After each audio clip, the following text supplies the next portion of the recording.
Now,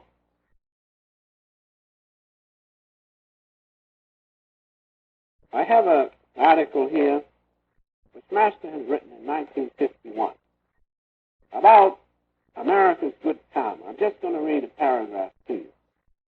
I want you to never forget it. Of course, in these times, we have to be prepared. We have to play the part.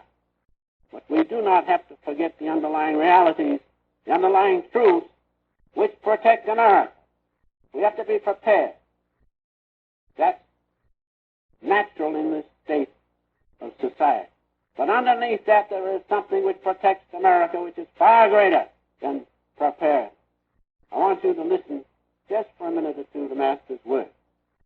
He says this: America, as the liberator in World War II of Russia, England, Europe, and India, has stored up enough good karma to defeat any aggressor, no matter how powerful, by making the enemy commit blunders in politics and strategy, should there be a third world war. For freely helping all nations, America has been accused of dollar imperialism. Such ingratitude is bad karma for her accusers, especially for those countries who have accepted her financial help. The generosity of America is storing up for her much good karma, according to the law that determines world conditions. Then the Master goes on to say these words, which are very comforting.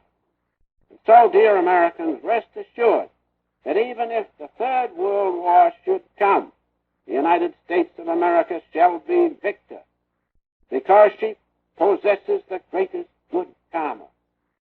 The good karmic bomb will destroy all aggressors, even though they use against her the material atomic bomb.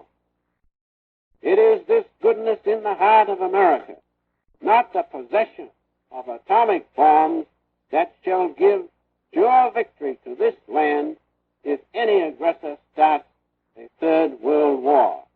Similarly, it was the powerful good karma of India that worked through Gandhi and other saints and masters to enable India to gain her independence without firing a single shot.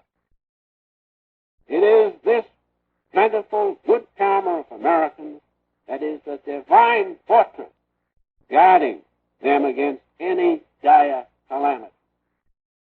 Dear Americans, you are protected not only by the good karma, but by the castle of divine grace of Him who is the originator of the law of karma.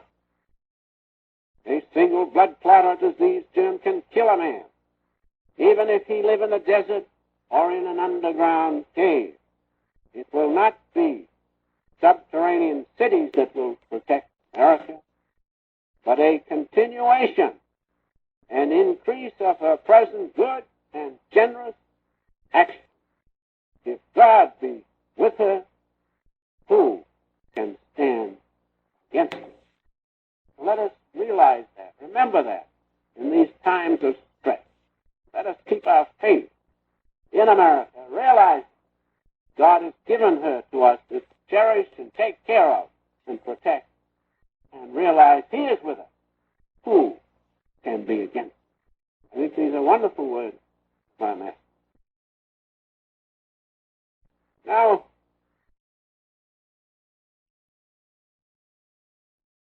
in 1893, the saint came from India to America, Swami Vivekananda.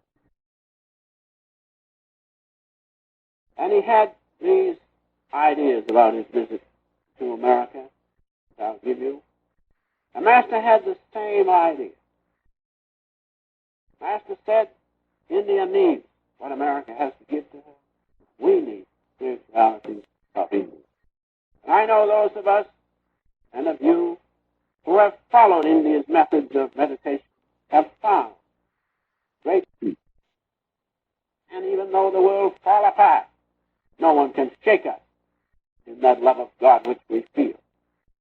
Swami Vivekananda said these words: I came to this country not to satisfy my curiosity, nor for name and fame, but to see if I could find any means to help the poor of India.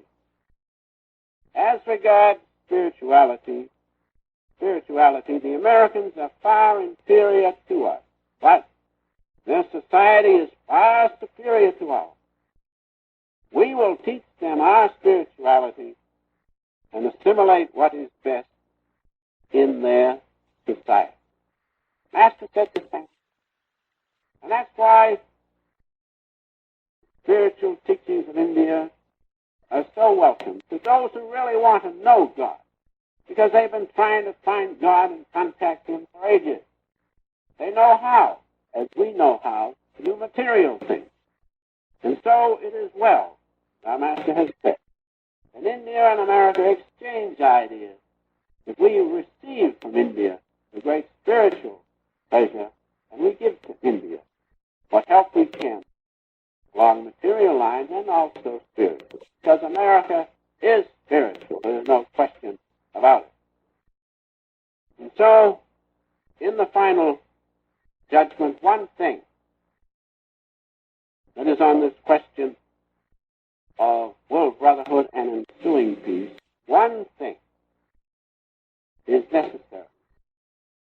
To rise above maya and poverty of narrow self-interest, which is in the world. What is that?